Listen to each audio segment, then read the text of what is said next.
In this movie, I'm going to walk you through some of the important settings and properties within Storyline.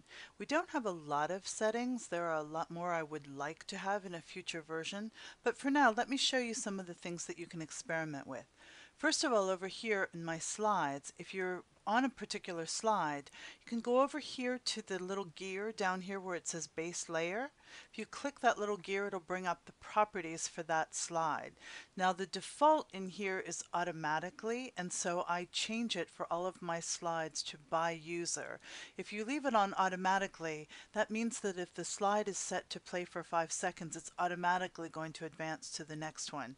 You may want that. I want people interacting with my slides more, so I want them to be able to decide when they move on, or perhaps when a certain action is applied by them, for example, if they click a button. So I want total control. That's why I changed this. But this is one worth noting.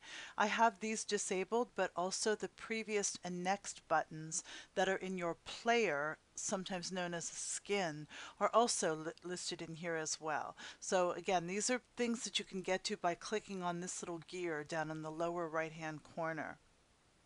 Other settings worth noting are up under the player. I'm going to double click on the player. And I have some different categories up here, starting by opening up in the features category. This is where I can set things such as volume.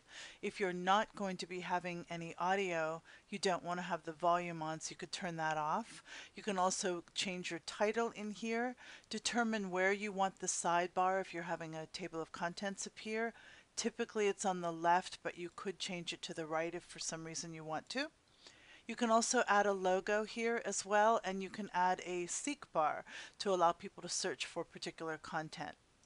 Up under the menu, this is where your table of contents appears. If you're having trouble and noticing that your table of contents here is not synced with the name of your slides, you can go down to the far bottom right corner and click Reset from Story, and it'll automatically go out and change it. For example, I can go in here and I can change this. So if I just do something like that, I can now go back and have it reset from my content because all of my slides are named. So now I've been able to reset it here. So that's a great tip. Another one is this little gear. In here, I like to turn off, or I like to turn on rather, wrap long menu item titles. And I also like to number my entries. So if you have a lot of pages, sometimes people like to be able to see the page number, so I can turn that on as well. And that way my page numbers will appear in my table of contents. So those are some of the main settings that I play with in here. You can also change your player, as I mentioned, or skin. You can have custom ones created and saved in here. You can go under this section and go in and change to different color schemes. For example, forest green. There's one down here, slate. I happen to like that one because it's very neutral. So you can go in here and play with that if you want to. I'm going to click OK. Another place where we have some settings to change, and this is where I would really like more control, is when you go to actually publish.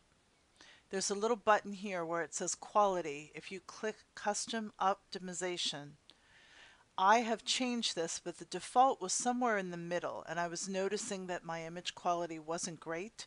So I went in here and upped these two. It doesn't increase the size of the file dramatically, and so far I've not seen any issues with it. So that is definitely something I change.